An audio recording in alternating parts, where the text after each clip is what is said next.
Alright y'all, welcome back to the channel and to some more buckshot testing, and today we've got a combo that a bunch of you guys have requested for us to bring out here and try. I've had several people say this is the combo to try. You've had great results with it, and even more people have wanted to see it to see what it could do, so I'm definitely looking forward to trying it because it has the potential to give us some very nice looking results for sure. But as for the shells we've got today, I brought out some of these, the good old Remington Express buckshot loads, but these ones are the 12 gauge 2 3/4 inch 16 pellet 1 buck shells, moving 1250 feet per second. As of recently, Remington has stepped up their buckshot pattern performance quite a bit. Some of their older stuff was pretty poor, to say the least, but a lot of this new buffered stuff has been really good, and sometimes they even have a wad in them. I don't know yet if these do or don't, but we're gonna find out. Either way, a lot of you guys have said the 16 pellet 1 buck Remingtons are a pretty good bet to be able to pattern well with. So we'll see what they do through today's choke combo. As for the shotgun we're going to run them in, I brought out my good old Remington 1187. This is usually a pretty safe bet to get a good buckshot pattern out of. It's got a 28-inch barrel on it, and for the choke, we've got a Kicks Buck Kicker Extra Full. This Kicks Extra Full and those Remington 1 buck loads are what a lot of people say are some nasty performers. So now that I've got one of these, I guess we're going to see what it can do, because I've got some decently high hopes for it, that's for sure. But as for our test today, everything is set up the same as usual. I've got the big sheet of paper at 40 yards, the chrono so we can get our velocity, and the templates so we can lay up overall results. So let's get you guys a view of that target. We'll take our shot and we'll see what the Remington Express 16 pellet 1 buck shells can do through this 1187 and Kicks Extra Full.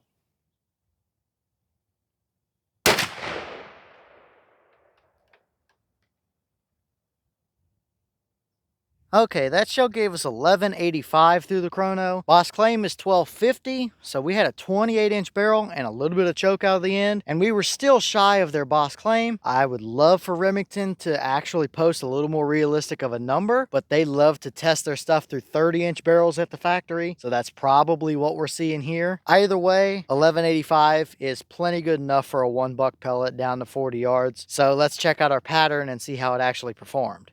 Alright, so now we're down here at our target, and we definitely see some pretty solid results overall. For reference, the white dot was the point of aim, and the paper is 36 inches wide. We did keep all 16 pellets on the paper, and I did measure the farthest 2 points across, actually go down to that one flyer down there at the very bottom, but it's from that pellet to this top right pellet is 30 inches. However, we had 13 inches for the main area of the pattern, kind of right in the center of your screen there. That handful of pellets is a nice condensed hot core area, so looking very good there, that's for sure. Now, a quick note, it does not appear that these have a wad in them, so it's just a buffered load of buckshot. And I don't know that I mentioned it specifically earlier, but that Kicks Extra Full, I think is supposed to be a 690, but mine measures at 688 for a constriction. I find that a lot of Kicks chokes run just a hair tighter than advertised. Very solid looking pattern here. Again, we have a nice hot core area. We did string some pellets out around the edges a little bit. That one big noticeable flyer way down there at the bottom. And this little mess going on up here is one pellet, but it hit a nail. It's holding the actual pallet board together. So that's why that kind of tore weird in the paper. It hit the nail head. Either way, that's a perfectly solid, perfectly usable pattern. It's got a good core to it. So it is relatively condensed. The outside edges are not perfect, but I don't think they're completely scattered all over the place either. So it might be a little bit of both worlds where you've got a hot core and a little bit of leeway to work with as well, while not being scattered completely everywhere. So that's a decently solid pattern just on the blank sheet of paper. It's not the best we've seen. It's not anything over the top special, but it is good. So let's throw a few templates up and that'll give us a little better reference point.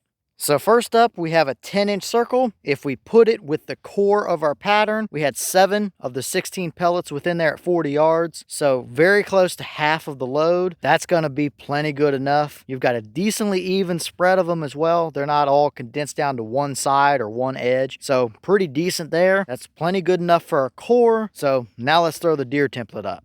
So here is that template, and like I suspected, it looks pretty decent overall. That is absolutely going to be devastating on a deer hunt all day long. Nice hot condensed area of them right through the vitals, right where you want them to be. With those pellets spread out a little bit, it does give you a little bit of extra wiggle room to work with if you're running deer or driving them or anything like that. That might be about the perfect pattern that some people want, not being overly tight necessarily, but you're not really going to hit every cut of meat in the deer either if you put the shot where it needs to be. So looking pretty good there. 1 buck is a very versatile load as well. Little bit smaller of a pellet than double aught, but a little bit bigger than something like a 4 buck. So you can get more pellets in your pattern while still carrying good energy and good penetration. So no complaints there from me. If that's the combo I had, I would absolutely run it. Might not be perfect necessarily, but it would certainly do the job, that's for sure.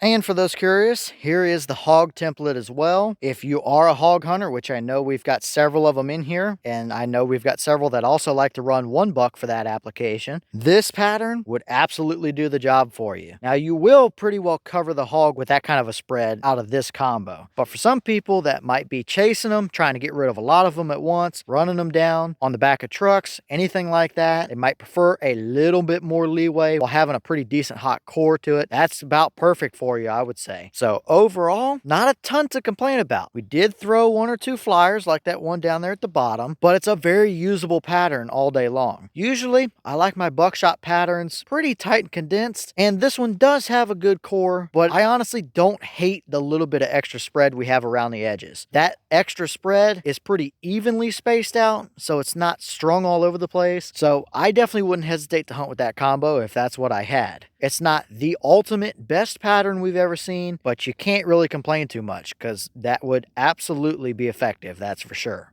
Alright y'all, well, what do you think about that result right there? It's a perfectly usable pattern all day long. For some people, they might prefer a little tighter. For others, that's going to be perfect. And I definitely think there's arguments to be made on both sides right there. That is a good buckshot pattern, there's no doubt about it. Maybe if we run this through a slightly different choke, we might be able to dial it in a little bit tighter than that for the people that prefer a little bit tighter of a spread. Was that 688 a little bit too much constriction, which is why we saw the edges start to string out just a little bit? Maybe. I've got several other chokes in the 690 to 700-ish range that I think we should definitely test, because I think we can find a combo that does better than that. We're just going to have to try it and find which one it is. But we've definitely got a pretty decent shell here overall, I would say. Just as a starting point here, I don't know that it's the best Remington buckshot load, but I wouldn't hesitate to hunt with that if that's what I had all day long. But leave all your thoughts down below. Is that about what you expected to see? Were you a little surprised one way or the other? Is that a shell or choke combo you would use for a hunting scenario if you're getting that kind of a pattern? Have you tried any of these 1 buck Remingtons? And if so, what kind of results have you seen? What has worked well together with them? And maybe what other setups or choke combos do you want to see me run these shells through? Let me know all that down below. But with that being said, I've got some more testing to get done for you guys, so I'm going to get back to it. As always, we have the channel Instagram as well as the mailbox. You can send stuff if you'd like. All the information will be in the description if you're interested in it, but I'm going to get back to it, so I'll see y'all in the next one.